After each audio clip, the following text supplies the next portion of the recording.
Hello po, ako po si Samantha, grade 5 Dashi.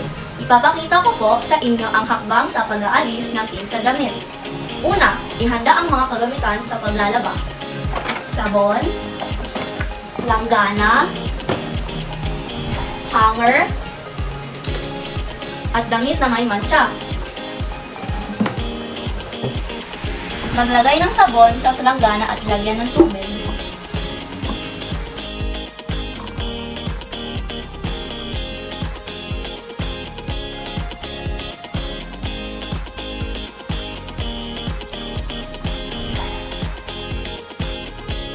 Ilagay ang damit na may mansya sa planggana na may sabon.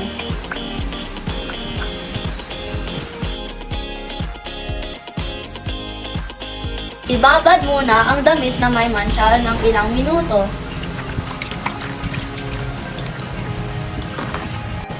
Pagkalipas ng 10 minuto, usutan ang damit hanggang sa mawala at malinis ang damit.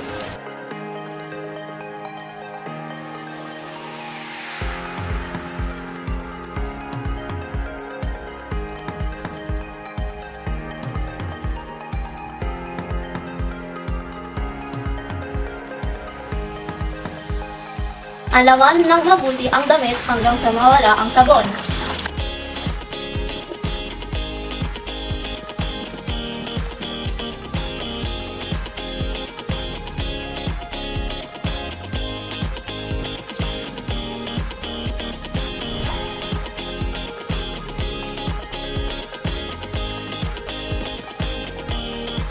Pagkatapos ang lawan, piga ang mabuti bago isampay.